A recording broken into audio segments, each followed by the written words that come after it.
Well, first up, people, you want to make sourdough, you need a starter.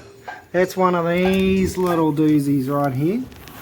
See this little happy chappy in here? See the, oh, it's really hard to see. Little air bubbles. He's happy. See, he's bubbling up at the top. That means he's ripe. He's ready to go. That's because I fed him about 6 or 8 hours ago. Smells sour. So today on the baking show, ladies and gentlemen, I'm going to show you how to make beautiful sourdough at home for yourself. Now, the first thing you need to do is prepare yourself a coffee, and we recommend Bailey's in coffee this time of day. And here is the sous chef / assistant baker, and she will be presenting how to feed your sourdough. And what else are we going to do? Make sourdough. Yeah. Okay, first thing you need for a sourdough loaf is 1 cup of sourdough starter. Now this sourdough starter is ripe, which means it's approximately doubled in volume, it's bubbled and doming on the top, which means it's ripe and ready to be used in bread, which is about 4 to 6 hours after you've fed it. Now, that we've just taken a cup of sourdough starter out. We're going to feed what's called feeding our sourdough, which is done every day regardless of whether you bake or not. You take half or more of your sourdough out. That's called sourdough discard. If it's not ripe and you're not using it for bread, you can use it for other things like pikelets, etc. So we've taken half of it out, so now we're going to feed it a fresh 1 cup of wholemeal and half a cup of water. I use boiled spring water so it has no chlorine and no bacteria that are going to taint my sourdough. So basically it's 1 to 1 by weight, or 1 cup of flour, half cup of water for a normal sourdough starter. You mix that in, and then another 6 hours this will be ripe again. I can cook from it, or usually what I'll do, it's 3 or 4 in the afternoon and I'll leave it and then just feed it again in the morning. Use that discard to make some baking, and then bake in the afternoons like I'm doing now. Pause.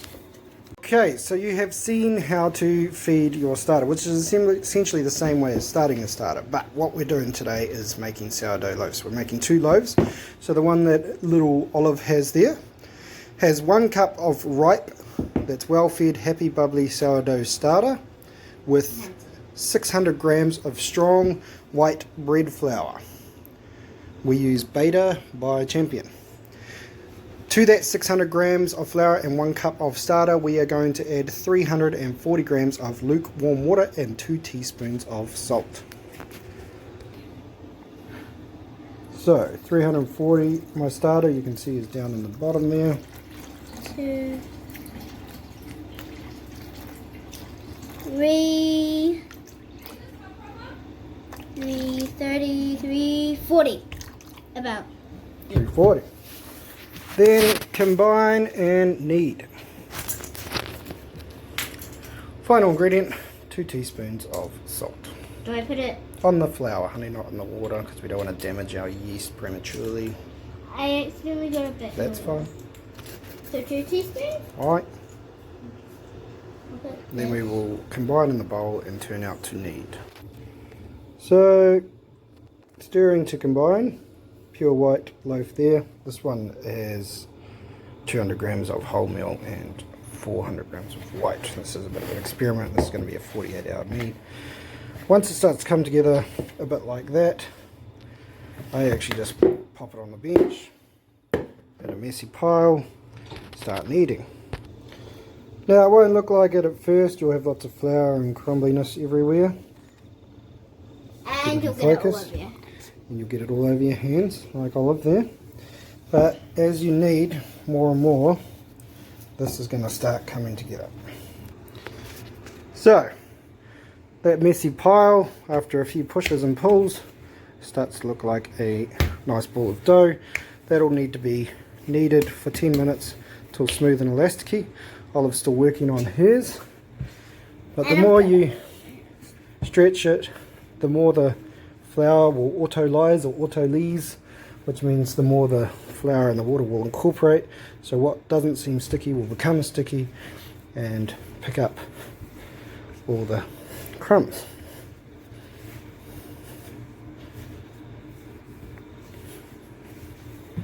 Hey Olive. And it eventually kind of self-cleans off your hands as well. So once you've kneaded, you end up with a nice little ball. These little balls of dough will create decent sized sourdough. This is today's loaf, which came from a ball of dough like that. Obviously was bigger, but we've eaten half of it. So here's one I prepared earlier. Oh. Go. Are we gonna roll it in flour? Nope. And what are we gonna do with it? We are going to take a drizzle of oil. And roll it? No, we're going to drizzle that oil into a bowl. Don't need much, just a wee dash, half a teaspoon to a teaspoon.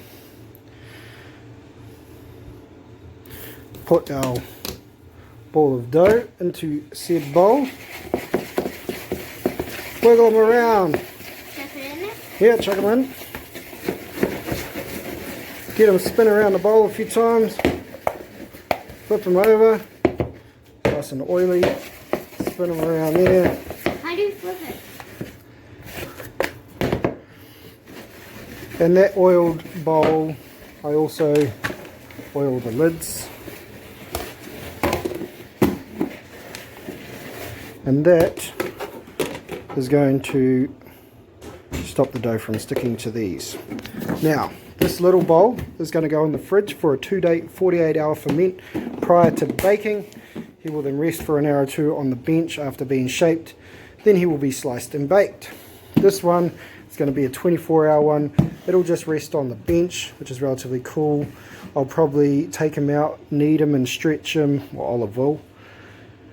Every couple of hours, or as it gets really big inside the bowl, take them out, punch them down, stretch the corners, With fold flour? back into the middle.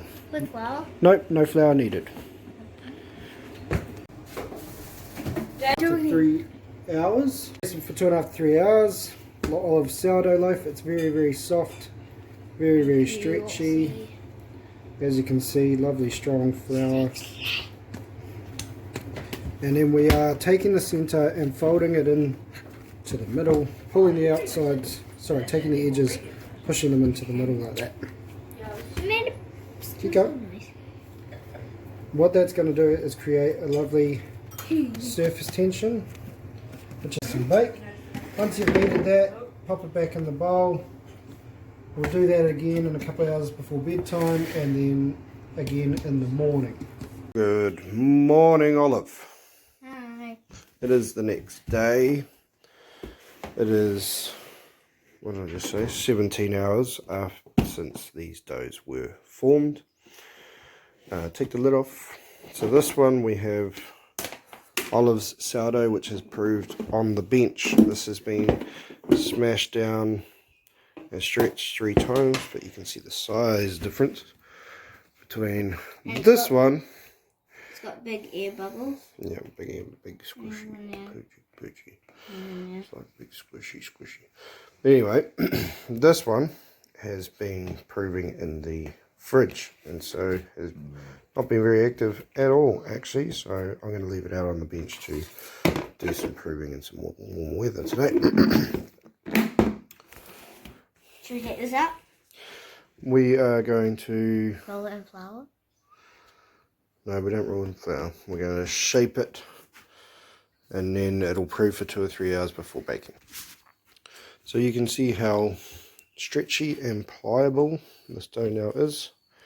It is super strong and super stretchy.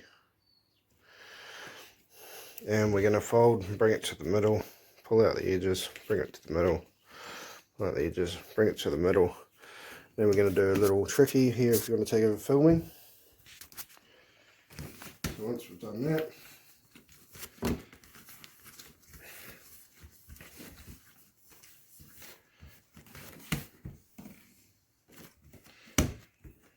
if I by grabbing the front and pulling it back towards us. We're creating that surface tension, which gives us a nice surface bun. We're going to sprinkle that in flour and put it in a dish to prove for 2 to 3 hours before baking. So, trying a new technique today, which is a proving basket. So this is a plastic mixing bowl with a tea towel in it. This is the traditional way it was done.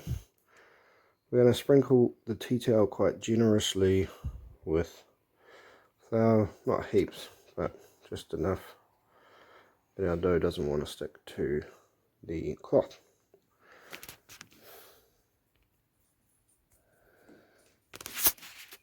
These are my sourdough starters. This is Anakin. It has been fed and you can see it's risen up to there during the night sometime and dropped back down to there. Started out about there. So this will get another feed in a couple of hours, ready for this afternoon's baking. And this is sourpuss. 2 different techniques, 2 different things. Flavour's pretty much the same at this stage. Now when I feed it, I will discard most of that down to about there and then add a cup of flour and half a cup of water. Right, Olive's dough has been shaping in this proving basket / tea towel mixing bowl for 3 hours on, 3.5 hours. So we're going to gently turn it over onto the floured tray.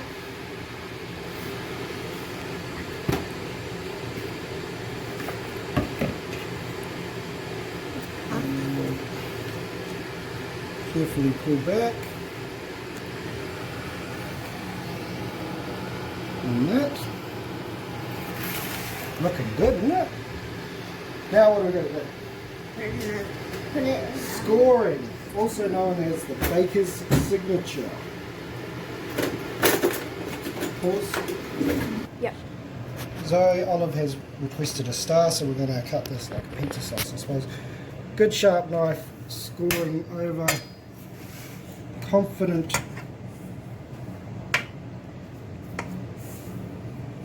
strikes, and don't be afraid to slice into your dough.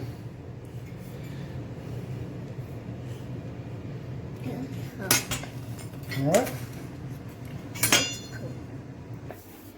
into a preheated oven, quite hot. We're up at 240 degrees. In the bottom of our oven we have a preheated roasting dish to which we're going to add boiling water.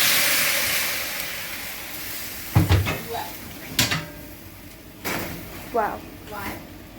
And that steam is going to keep the crust soft while the last 10% of the rise happens, and then that stops it from cracking and breaking when it rises. So we probably left this one in the oven 5 minutes too long because I wasn't watching it. So it's a little brown on top, but lovely crust.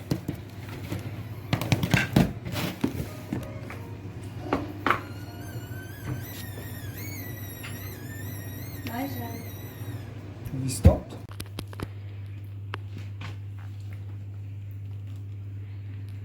This is the result of the 48-hour ferment with a 60-40 ratio of whole milk to white bread flour.